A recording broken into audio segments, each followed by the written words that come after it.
Welcome to fast learning economy.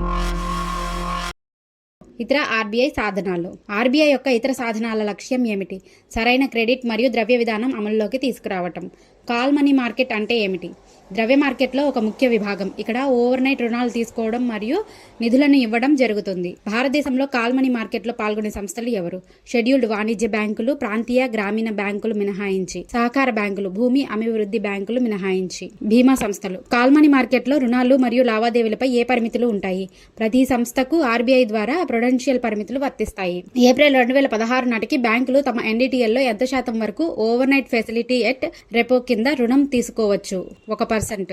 బ్యాంకులు తమ ఎన్డీటీఎల్లో మిగిలిన 0.75% కోసం ఏ సాధనం ఉపయోగించాలి? టర్మ్ రెపోలు. 2013 చివరి నుండి ఆర్బీఐ బ్యాంకులకు ఏ సాధనం వైపు ప్రోత్సహించింది? Term repo. Open market operations, OMO. ఓఎంఓలు ప్రధాన ఉద్దేశం ఏమిటి? మార్కెట్లో రూపాయి లిక్విడిటీని నియంత్రించడం. ఓఎంఓలు ఏ సాధనం కిందికి వస్తాయి? పరిమాణాత్మక ద్రవ్య విధాన సాధనం, క్వాంటిటేటివ్ టూల్. ఓఎంఓ ఏ ఆర్థిక పరికరాలు కొనుగోలు అమ్మకాల ద్వారా జరుగుతాయి?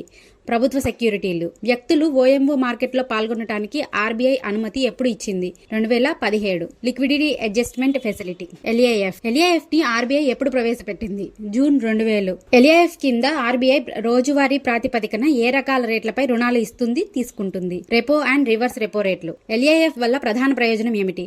బ్యాంకులు తక్షణ నిధులు అసమానతలు నియంత్రించటం. ఎల్ఏఎఫ్ కార్యకలాపాలు మార్కెట్కు ఏ సంకేతాన్ని ఇస్తాయి? వడ్డీ రేట్లపై స్పష్టమైన సంకేతం. Market stabilisation schemes. Market stabilisation scheme MSS ఎప్పుడు ప్రవేశపెట్టబడింది? 2004లో. ఎంఎస్ఎస్ ప్రధాన ఉద్దేశం ఏమిటి? పెద్ద మూలధన ప్రవాహాల వల్ల ఏర్పడే మిగులు లిక్విడిటీని ప్రభుత్వ సెక్యూరిటీలు మరియు ట్రెజరీ బిల్లులు అమ్మకాల ద్వారా గ్రహించడం. ఎంఎస్ఎస్ కింద వచ్చిన నిధులు ఎక్కడ ఉంచబడతాయి? రిజర్వ్ బ్యాంక్ వద్ద ప్రత్యేక ప్రభుత్వ ఖాతాల్లో. Standing deposit facility, SDF. Standing deposit facility పథకాన్ని మొదట ఆర్బీఐ ఎప్పుడు ప్రతిపాదించింది? నవంబర్ 2015. ఎస్డిఎఫ్ పథకాన్ని ఏ బడ్జెట్లో ప్రతిపాదించారు?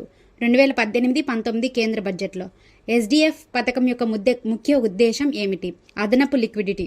ఉదాహరణ 2016 నోట్ల రద్దు తర్వాత నియంత్రించటం. Base rate system. Base rate వ్యవస్థ ఎప్పుడు అమల్లోకి వచ్చింది?